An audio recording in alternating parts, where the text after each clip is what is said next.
Okay, so let's start with first few things.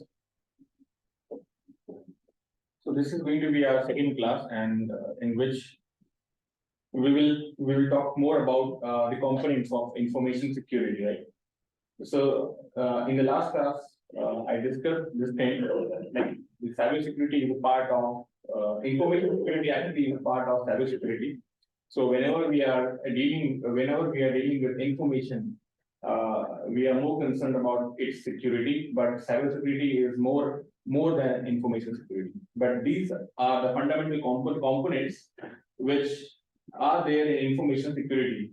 And we are going to start with these fundamental components, and then slowly we are going to integrate a few other components which are more relevant to cybersecurity. But these are the basic fundamental components, I will say. So if you see this diagram from the top, there is from the lens of information security, there are three main circles. The first one is about network security. The second is computer and data security. And third one is management of information security.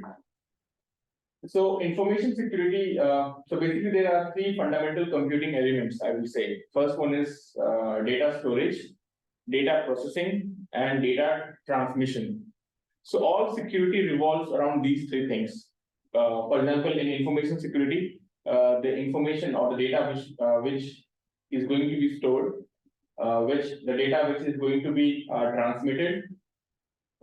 And the third one, what I said, the data processing is very important, or we want the data processing also to be secure. So coming up to computer and data security, you see this, but when we integrate these three things, you can see there is, in the center, we have this policy. So in information security, we have four broad concepts. And if I talk about network security, what we want from network security is there is a point A and point B. And if point A wants to transfer a certain data from point A to point B, we want that the data should get transferred in a secure or in a confidential way. It should not get revealed in between. It should not get tempered between. Means that the data transmission should be secure. So when we talk about data transmission, such protection comes under network security. Second is computer and data security. So computer over here means the processing, what systems or what kind of processing we are going to perform on actual data. So we want to make sure the processing where the actual data the data where we have stored and the processing which we are doing on it. We want to make sure the data where we have stored should be it should be stored in such a way that it should protected from malicious users. Third is management of information security. And management of information security includes various things. It includes, for example, the practices that we are going to follow, the training that we are going to follow, the technology that we are, for example, the technology that we are going to use in order to achieve this network security or computer or data security is going to come under management of information security. And of course, we are also going to see in terms of cyber assets, like how much you want to invest actually in this cyber security. All these factors are going to come under management of information security. However, the policy, if I talk about this policy, the policy actually is the guidelines. For example, how much an organization is interested in investing in cybersecurity, what an organization thinks are more relevant or are more important, because there are going to be several cyber assets in an organization, and the policy the organization has to decide which asset they have to protect and which asset they have to leave, because if we try to protect each and every cyber asset in our for example in our campus, then it is going to be very costly. So we have to decide which asset needs to be protected and which we have to leave. So these things comes under policy. So if you see these three things are more about information security.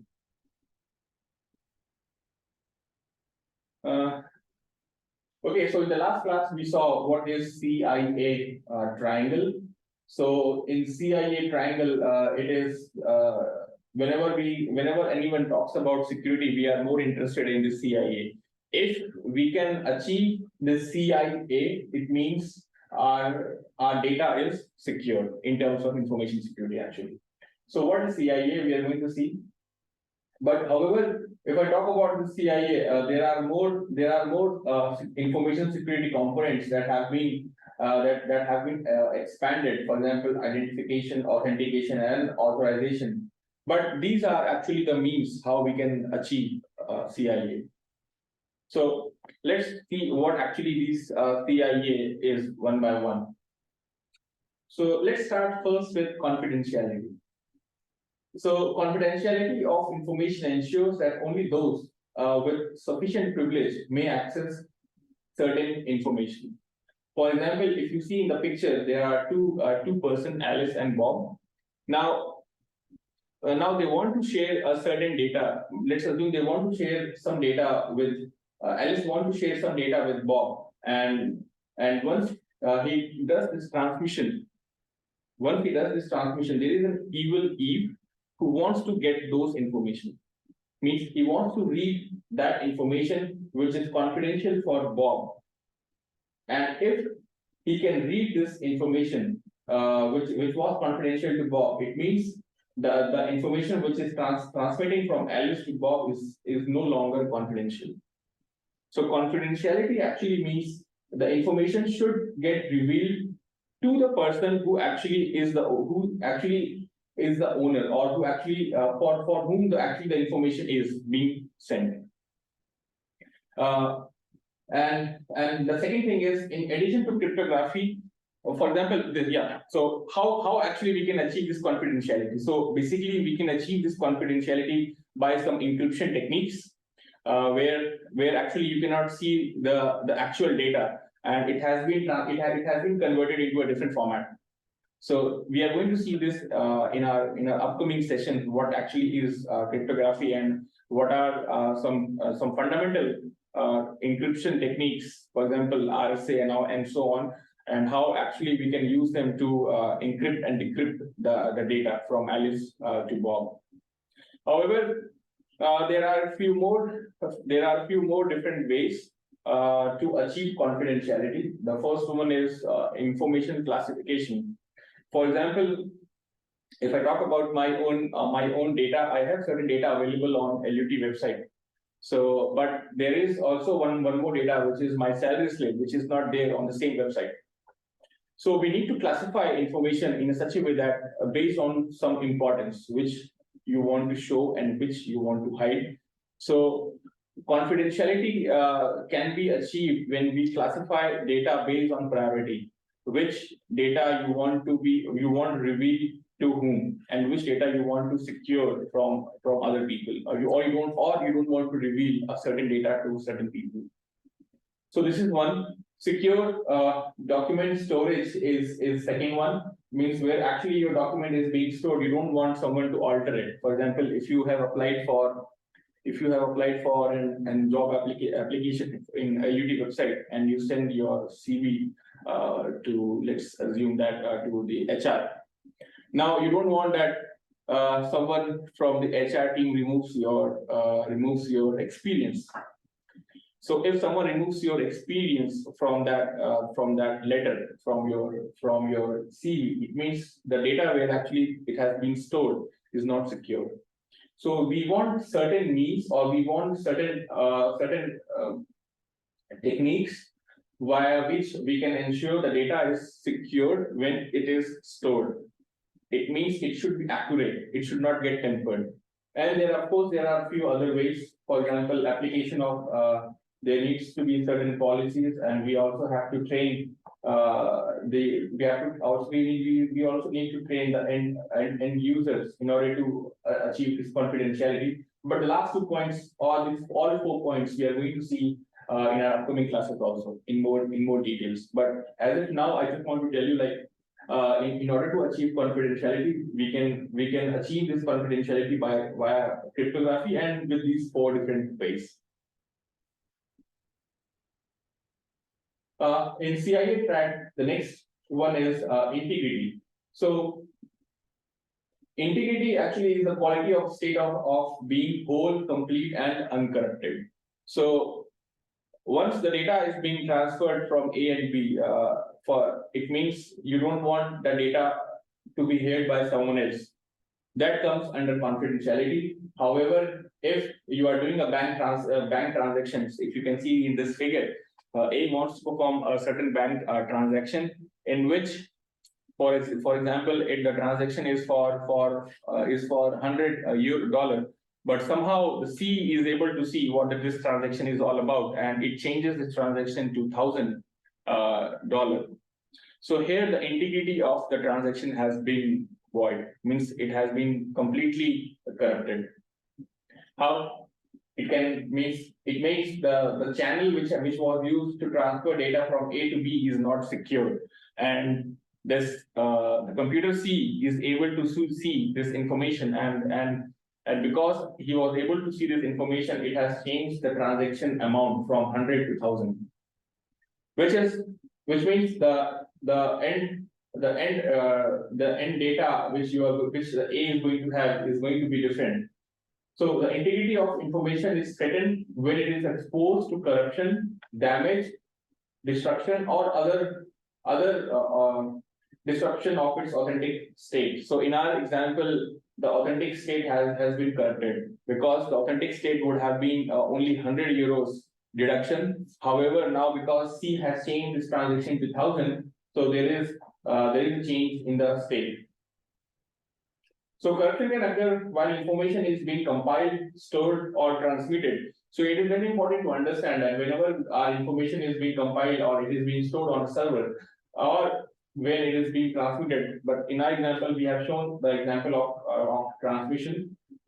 Corruption can happen at any of these 3 levels. Whenever you are storing, you are compiling, means you are performing some analysis, or you are just transmitting the data. The third factor is availability, and availability is making information accessible to user access without interference or obstruction in the required format. So what we want from availability is the actual data which it should be available to the end authorized users.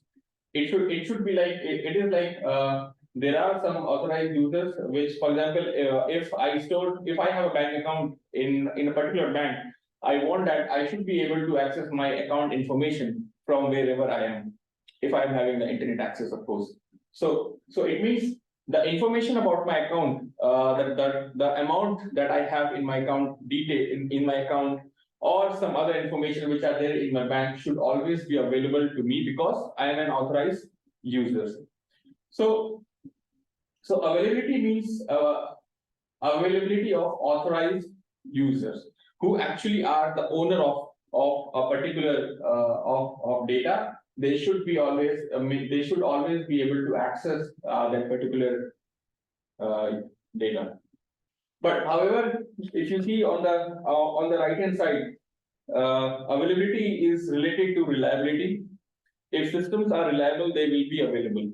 So how you can make systems available to enhance availability? So in this example, if you see what we have done here is we have an application and we have 2 data centers in which we have multiple database. Now, if, for example, these 2 data centers represents our bank, and the normal user actually wants to have the information about his bank credentials, like what transaction he has done, what was the transaction he has done in the last month, or it can be, for example, what is the current balance, and so on. So he wants to receive this information from data center 1. However, if data center 1 is down, still we have data center 2, means the data is still available. So what I'm trying to say from this figure is availability can be increased if we availability the higher you want the availability, the higher you need redundancy.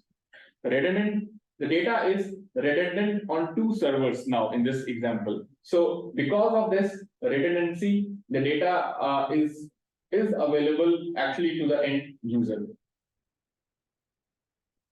Okay, so now we have this CNSS security model. With this CNS is actually is Committee on National Security System, which and this there was a Professor Macumber Cube who gave this in 1991 who gave this model actually. So if you see this cube, so in this cube there are three things. The first one is at the bottom. If you see, there is storage, processing, and transmission. On the other hand, we have this confidentiality, integrity, availability that we have seen what actually these three things are in information security. And of course, there are also three things which they have included in this security model, which is policy, education, and technology. So if you want your data to be secure during storage, processing, and transmission, because like I told you, these are the three computing elements of the data. The data is going to be present in these three ways only. Either it is going to be stored, either it is going to be used for processing, or the data is in between the transmission. However, if you want to achieve this CIA on this storage, processing, and transmission, you need to have a very robust policy, education, and technology. Once you have a very robust policy, education, technology, you can achieve this confidentiality, integrity, availability on storage, processing, and transmission. We can take an example also how actually it works. For example, if I talk about this technology, integrity, if you see in the cube, we have this technology, we have this integrity, and of course we have this, let's assume that this storage. If I want to use a technology to ensure the data integrity is still maintained during its storage, I can use an intrusion detection system. I can put an intrusion detection system on a host, means on data server, where actually the data is stored. So whenever there is any malicious attempt is happening, this IDS which has been developed using a technology is going to give you an alarm. Like there is some attacks happening during this transmission, and it is trying to correct the data. So technology, integrity, and processing is one example, and so on. We can have multiple examples from this. So this provides a more detailed perspective on security, and it covers a three dimension of information security, which is confidentiality, integrity, and availability, of course. Yeah, so let's see what we have next. Okay, so apart from this PIA, like I discussed in the first slide, there are three more factors which actually comes under confidentiality only, but on a broad term, I can say this is under security, because confidentiality is ultimately it is under information security only. So let's see what is identification. So whenever, for example, so let's see the basic definition what it says. So information system possesses the characteristics of identification when they can recognize individual users. Identification and authentication are essential to establishing the level of access or authorization that an individual is granted. Now, let's understand with an example what this identification is. For example, when I arrived on this Lappeenranta in Finland, the first thing what I did is I went to this police station for creating my ID card, right? So when you go to this police station for creating your identity card, you prove yourself who actually you are. Maybe you show your passport and some contracts or some other details to prove that policeman, like, okay, so I am Prabhat or I am Hatif or I am this, right? So identification is the first process where actually we want to prove who actually we are. So it means, what do you claim to be? You have to prove what actually you are claiming. Are you this guy or are you not this guy? For example, so once this identification is so not proving actually. So where once you go to this police station, you give certain details. You give these things, your passport and all those things, and next is it creates your unique identification code for the finished ID code. I will say in our case. So this finished ID code is being created by during this identification process, right? Because because now you are claiming to be, for example, in my case, I'm claiming to be a Prabhat. So once I show my passport, they are going to validate. So I have a relevant passport now. I can they can have this thing. They can create my user ID, and of course they can also generate my social security number in this case. So this social security number actually is something which is being generated with this first step of identification. Now you have been identified and you have been given a number through which you are going to be recognized in Finland. And similarly, in LUT, if a master student gets admission, his identification number is being generated, with which he can access library, his classrooms, and other facilities. So identification is very must, and it talks about what actually you are claiming. What do you claim to be? Are you that guy or are you that person? Second is authentication, which actually means, are you really who you are claimed to be? So now your identification has been done. Okay, so you are saying I am Prabhat, but actually, are you this Prabhat in this case? So, for example, a student who wants to access this library, he can use his ID card, and he can just go inside the library and he can ask for a book, and he can say, okay, so I need a book, and he can say my name is Prabhat. He can also say my name is Prabhat, and please issue me this book. He can say, right? But in this case, what library guy is going to do? He's going to ask for his identity card or his number, LUT registration number, some number from which he can identify actually who actually he's claiming is he that guy. So on the database or on the server, he's going to have certain information about me, and when that guy passes that information to library in our example, he's going to match that information with the server, the data which is there on the server or on LUT server. If that information gets matched, it means the authentication has been done. Okay, so you are the same guy who you are claiming to be. So now you have the access to use or to take this book if you are a legal guy. And for authentication, if you see in this example in the figure, the best or the very commonly used is username and password.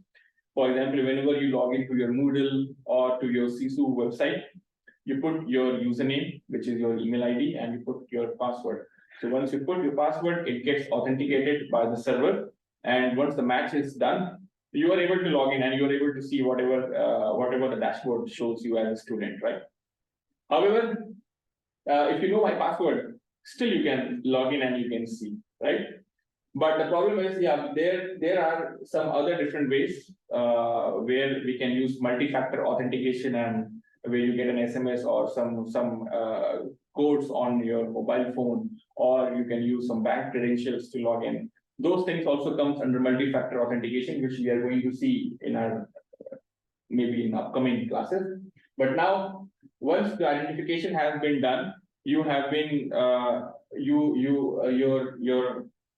your data has been entered into the database of LUT. Now, whenever you want to access this Moodle or CISU, you can just put your ID and password. The authentication is being done between you and the LUT server. And once the password gets matched, you are able to access the Moodle. However, if you see the third thing is authorization. What are you allowed to do? It may happen you want to access certain information that I can access on Moodle. Like, for example, the same page of our course in Moodle, I can perform editing, I can upload videos for the course, I can upload assignments for the course, I can provide you marks, everything I can do. But the same thing, when you log in, you cannot perform as a student. The thing is, authorize this once the authentication is done, the authorization comes into picture, and authorization actually means there are going to be certain limits or the access control is going to be there. So as a student, you can only access this resource on Moodle or CISU. As a teacher, I am eligible to access this particular or few more information or few more details or few more things which are there on Moodle website. So authorization actually is more about access control, which means what are you allowed to do. And once you know what actually you are allowed to do, you can only perform those. You can only perform tasks in that things. The next one is accountability. So accountability comes into the picture when, for example, once there is if there is a data breach in LUT department or in LUT university, for example. Now you want to know who actually is the main or the culprit behind this data breach. So for this, many organizations, what they do is they keep log files, who has logged when, who has accessed what kind of files, and so on. They keep a track of this information. And whenever a data breach happens, they just go and they just check. Okay, so at this time, this data breach has happened. So this was the guy who actually accessed this thing or who has clicked on the phishing email and so on. So accountability actually comes into picture whenever for example, an actual incident or a data breach has happened in an organization. Because once a data breach has happened, we don't want, like, once data breaches happen, so no one is going to claim, so I am responsible for this data breach, but there is someone who is actually responsible. So the characteristics of accountability exist when a control provides assurance that every activity undertaken can be attributed to a named person or automated process. So it is not always like a person is going to be responsible for that particular data breach. It can also be an automated process. For example, any software that you are using in this case. Okay, so now I think this was actually this course. In means we have discussed a few concepts in the second class. Now let's see this target case study. Actually, this case study is actually about data breach. But before going into this data breach, you can also go through this slide, the first slide where it talks about what actually the target company is all about. So Target is a general merchandise retailer store in US, and it has more than 50 stores. And 75% of US population actually lives within 10 miles of Target store, wherever they are. And the revenue, if you see that the total revenue in 2022 was $109.1 billion. So they have a huge revenue. They are generating a huge revenue by selling merchandise in their stores. So what actually this Target case study is all about? So in 2013, before this Thanksgiving start, I think this Thanksgiving starts in December, right? I think so. Not the US season, I don't know. Yeah, maybe. I think I also don't exactly know when it starts, but it starts, I think, in November or something around December. And someone during this period actually installed some malicious software, I will say malware in more precise term, to target security and payment system. The malware was designed to steal information on every credit card that used a credit card used at the company 197 US stores. So they were around. So for each store, this malware was able to capture the credit card information from the magnetic strip. Like for example, the card number, who has this, the name, the card number, and so on. All details were captured by using a malware. So in theory, Target is a very big company and is actually was a very big company in 2013 also, and now also it is a very big company. And Target, when this thing happened in 2013, Target was prepared for this hack. They were aware of this thing, like there is going to there is some hacking is going to be happened during this Thanksgiving program or this Thanksgiving month. So 6 months earlier, before this incident happened, the company installed a 1.6 million malware detection tool designed to inform them of data breach. So just see what actually happened 6 months before the actual data breach. They installed 1.6 million malware detection tool, and they thought, okay, so we have invested on malware detection tool. It is enough, and we are going to be the whole system is now secure from data breach. But this was not the case. And let me just tell you what exactly this target security system is. So they were using the state-of-the-art security technology. So that their technology was very advanced.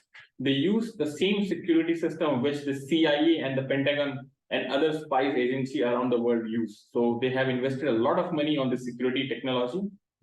It had multiple layers of protection. Like in a first class, we saw there should be multiple layers of protection in an organization, and they followed this.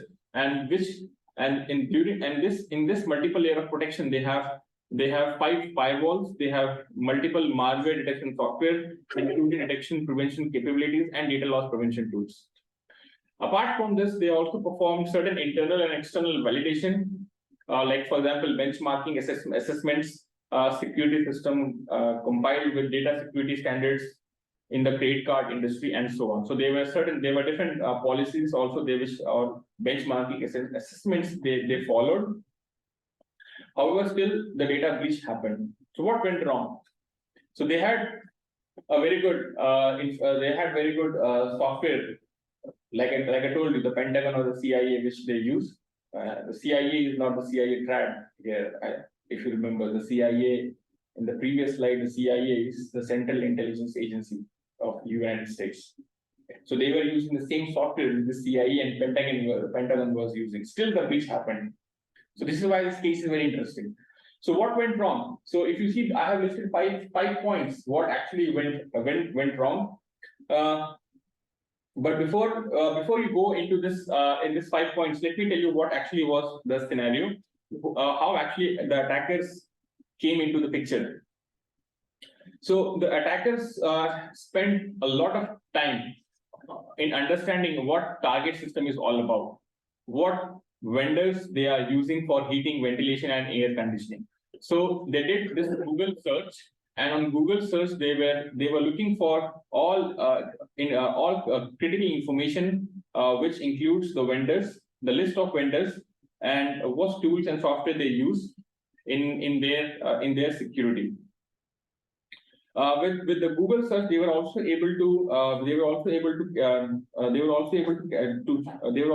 understand like how they can deploy patch, how Target is using tools such as Microsoft virtualization software and other centralized tools.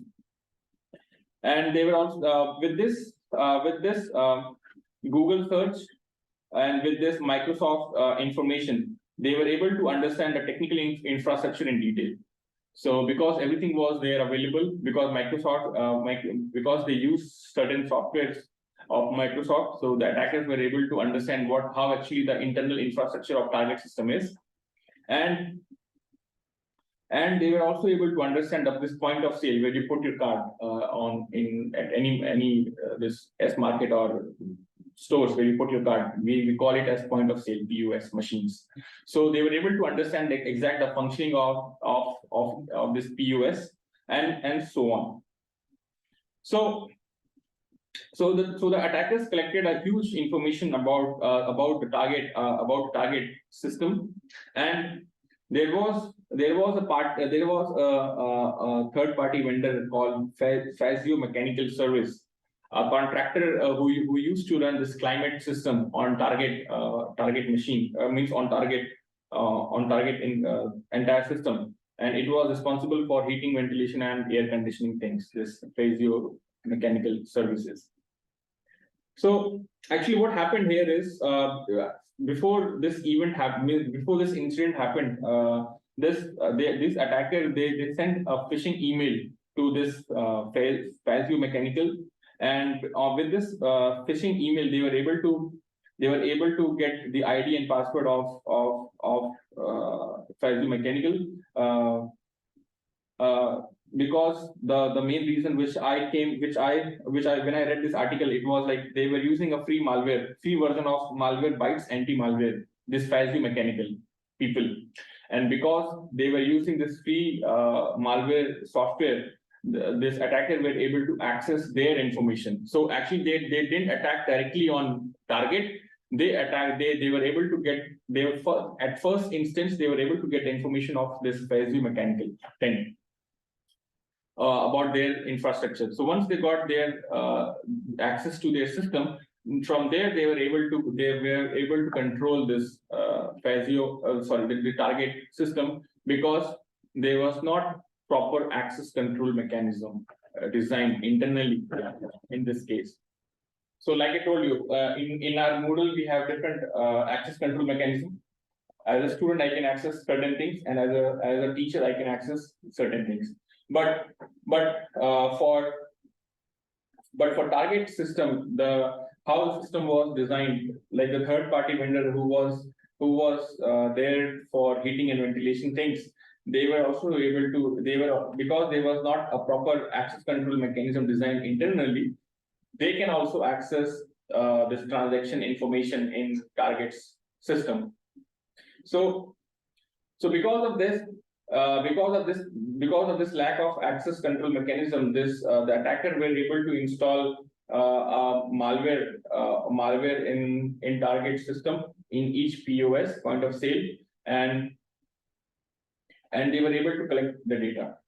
The interesting thing, if you see the 0.5 is the system also had a function that would automatically delete malware as soon as it was detected, but target security team had turned off that function, because during Thanksgiving, there were a lot of people who were doing these transactions. They were purchasing things from Target stores, and there were a lot of false alarm, which was the right transaction, but this malware was giving false alarm like it is a malware. So because of this thing, the security team turned off the entire malware thing on their system, and then the malware used by the hackers was programmed to steal target customer data at point of sale POS machine, and while payment information was encrypted when it is sent, so they were also using this encryption technique. However, when this information was there in this POS machine itself, it was not encrypted. So when the information was transferred from POS to target server, it was encrypted. But when the information was there in POS, where the customer were punching their cards, the information was not encrypted there. So means means this was the vulnerability which these attackers exploited. They, with the help of this malware, which they call it RAM scrappers, they were able to copy customers' card information while it was still in the memory storage of target POS systems, and which was there across all stores. So what was the impact of this breach? So if I talk about the impact of this breach, customers and banks filed more than 90 lawsuits against Target. In numbers, Target profit for 2013 holiday shopping fell 46% for the same quarter. So it was almost 50% less. And there are many different competitors of Target in United States also. So there is apart from this financial loss, the reputation of Target was another huge loss. So in sentiment, Target lost the trust of its customers because these hackers, these attackers were revealing all information online, the credit card information and every information online, and they were throwing, and they were asking some money also, some ransomware also from from target company. And because of this, it also happened like few customers who actually didn't had any loss from this attack. They also filed lawsuits against Target because they claim like their data has been breached, the privacy has been breached. So Target overall the Target has to pay $290 million, in which 90 million was for insurance reimbursement and 100 million was for the data breach that happened actually. And apart from this, there were also huge significant damage to its reputation and its trust within customer, investors, and lenders. So after this effects, there were a few things. So like I told you, this target system, target infrastructure, they were using a security system which was equivalent to CIA and Pentagon, but still they were not able to control this data breach. The first thing was because the malware system which they used, it was giving so many false alarm. It was giving so much of false alarm. The employee, they turned off that, the security analyst, they turned off that malware system. So lessons on employees' ability to circumvent security is very important.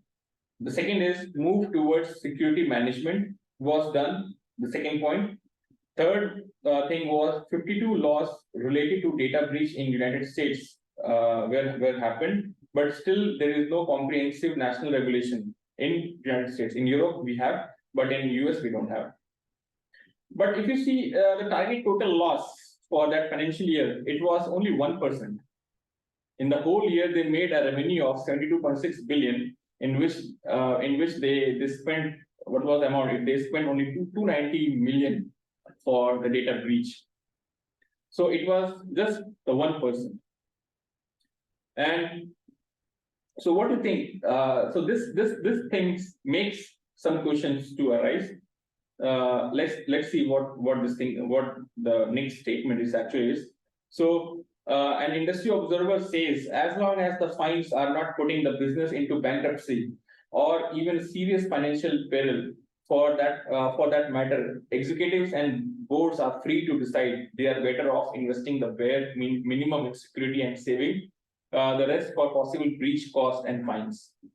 So what I'm trying to say here is, all this target data breach happened because of a malware which was turned off by the security system. And how the malware came, because they didn't had a proper access control mechanism. So the third party vendor who was there for the heating and ventilation, they were able to the attacker sent a phishing email to the third party vendors, and because from that phishing email, the attacker were able to capture their login credentials, and from there the attack happened, and there was no access control mechanism.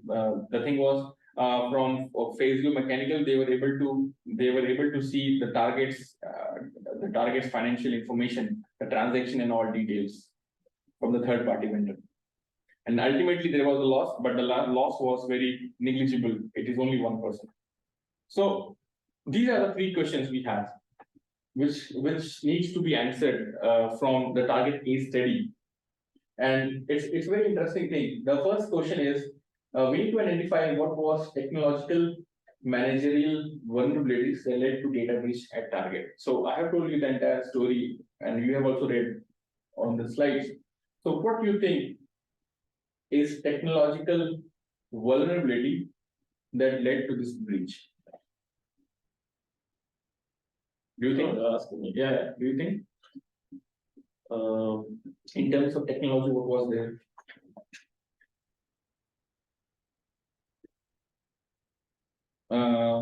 Because they had a very good this security software similar to Pentagon and CIA. I would say no matter how good the security system is, there is always a workaround. You cannot basically close every hole. But I would say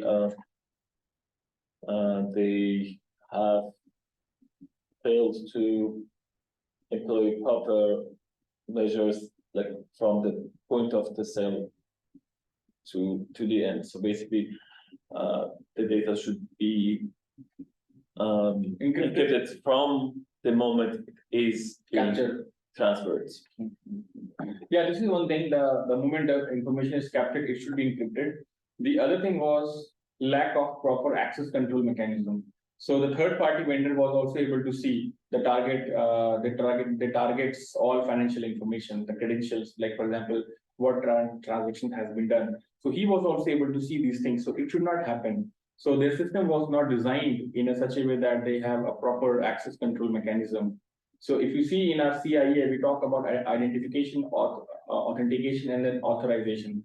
So authorization principle was not made properly inside the target system, and because of that, this attacker were able to install malware on target system from third party vendor. They didn't attack directly on target, but they attacked on the third party vendor, and from there they captured target system.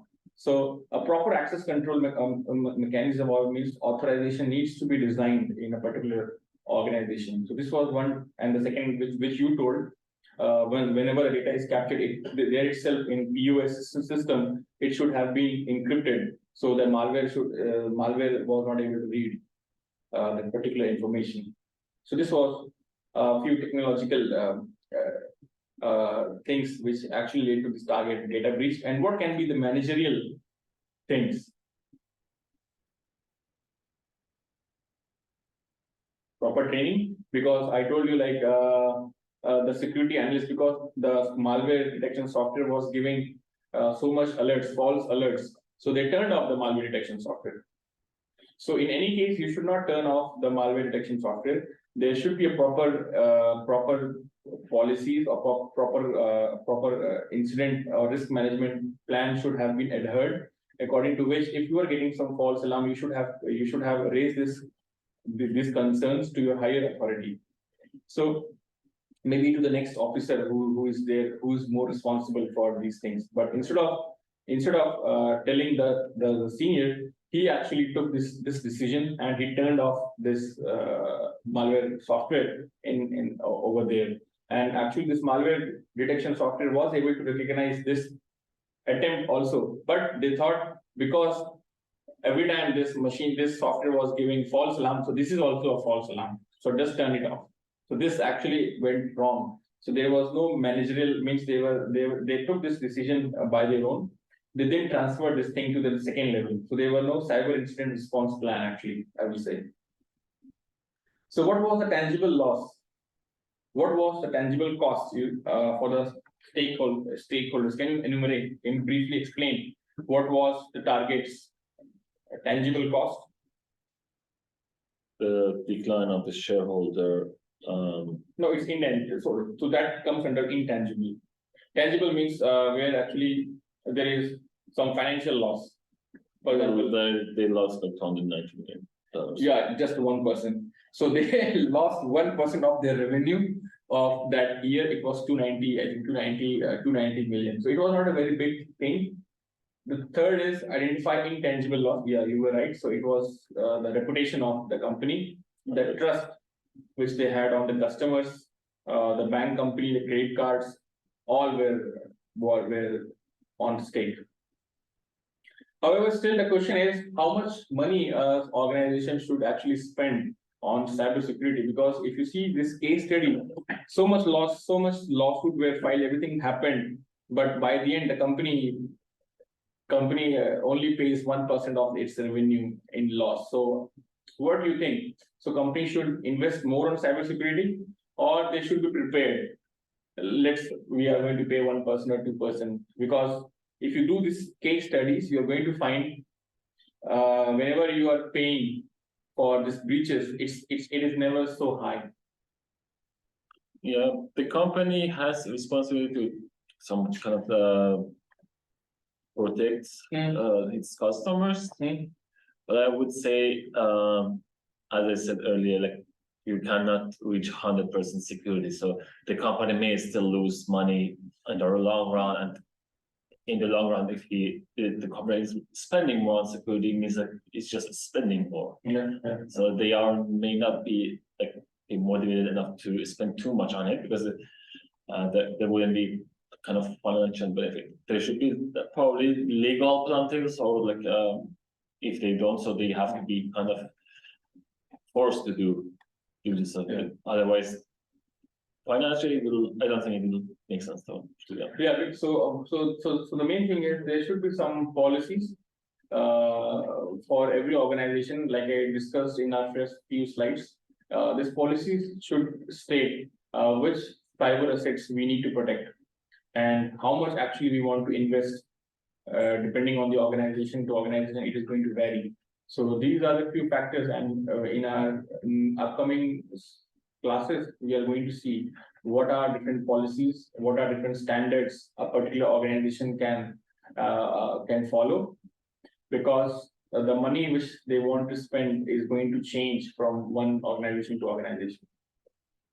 Yeah.